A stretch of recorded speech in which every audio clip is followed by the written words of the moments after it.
Music. It's one of the few things that brings every single one of us together. We all listen to it. The other thing that brings us together is the internet. Now, you may be asking, what do these things have in common?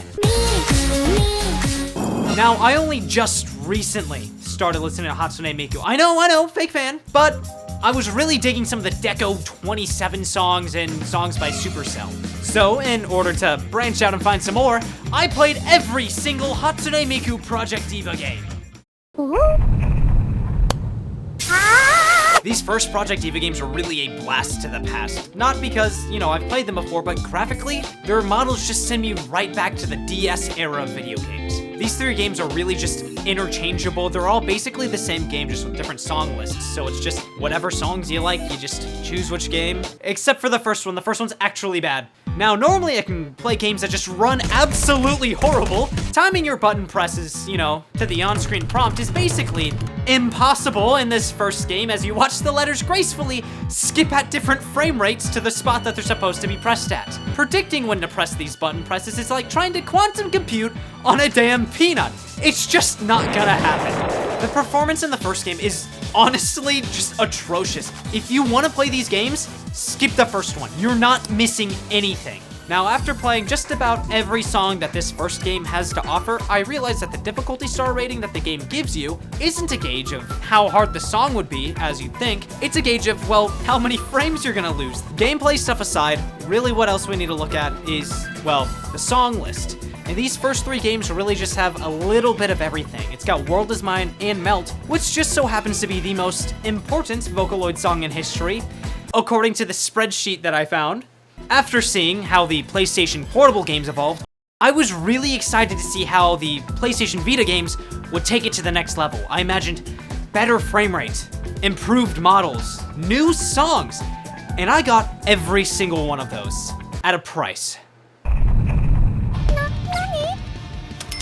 Touch controls. And yeah, I know, in F2 you can turn the touch controls off to use the little analog stick, but in the first game you can't, which means I'm not going to play that game anymore. Sorry if F is your favorite game. Now, even with all of the hate for that first game, I really liked F2. It's probably one of the series' highest points and is definitely worth playing if you have the option to get it. But really, there isn't much more to this game over the first three or first four that we looked at leading up to this game. I mean, in this one, you can hang out with Miku and give her head pats. I guess that's a feature. Anyways, have you ever played Rock, Paper, Scissors with Hatsune Miku? Project DIVA X is the last of the PlayStation Vita games, and the only one where I genuinely started to hate Hatsune Miku. Hey guys, Editor Zach here. Just realized I was just yapping about the wrong game here, so ignore this. And if you're liking the video, make sure to subscribe. Now, other than that, the game just looks and runs wonderfully. The best out of all the Vita games. Now, unfortunately, this game does not have a lot of songs, like, at all. And if you want other Vocaloids, this game is severely lacking in anything but Hatsune Miku. DIVA X is also the only Hatsune Miku Project DIVA game that has a dedicated story mode, but it's not the best.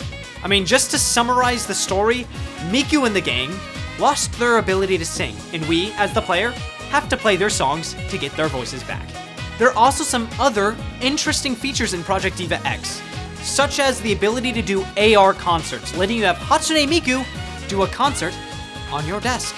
The AR things also feel like they were sort of added in later, like they were an afterthought, because they're sort of jank. I mean, unless you have a gridded floor or desk, Miku and the gang are gonna be slipping and sliding everywhere. But speaking of AR and 3D features, I genuinely dislike this game. Project Mirai is the 3DS version of the Project DIVA games, which first impressions are more than a little rough. To start with, I now have beef with whoever decided to have touch controls be the default option for this game. Now, that doesn't mean it's a bad game. The thing that really took me out of this game is the choice to make everything chibi. I get that it's supposed to be cute, and I am definitely not the target demographic for these games. It also feels a lot less chaotic than the other games. Like, look at this, and then look at Mirai. There's also these little lines that connect each note, making it easier to track which note comes next. But I really feel like that wasn't a problem in the other games at all.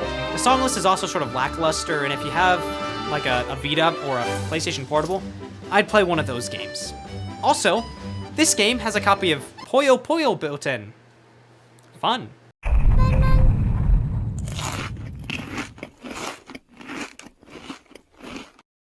Future Tone is an arcade game that was released exclusively in Japan, and I don't live in Japan, which means...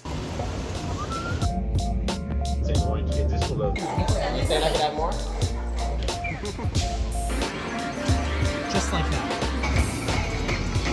Yeah, I went to Japan to go play arcade games. The worst part is, I went to so many buildings. So many different arcades. And none of them had a Future Tone machine. Which is sort of ridiculous because where else am I supposed to play Future Tone?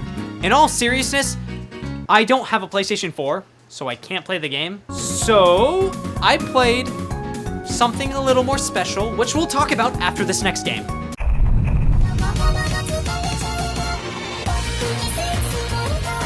This is the first Hatsune Miku game I played, and also happens to be the newest. This game has everything you could ever want from a Hatsune Miku game, such as Hatsune Miku and friends.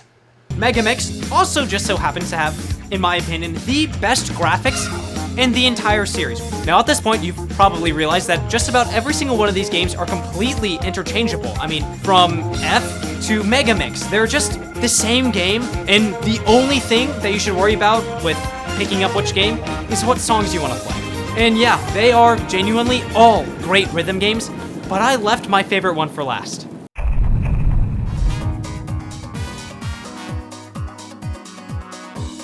Persona 4 Dancing All Night was developed by both P Studio and Dino, which is one of the creators of Hatsune Miku Project DIVA. Now, every single song in this game is an absolute banger. I mean, it's Persona. It's gonna be good. Persona 4 Dancing has both a regular rhythm game mode and a story mode for those who are interested, and it also happens to be the sequel to Persona 4 Golden. The rhythm game mode plays quite a bit differently than the regular Project DIVA games, but it's not that hard to get used to. Now, you know, I couldn't really include this unless Hatsune Miku was in it. Hatsune Miku sings a remixed version of the song Heaven, which is the best song from Persona 4. Not only that, she gets a brand new model, which I personally think is the best looking model out of any model that she has.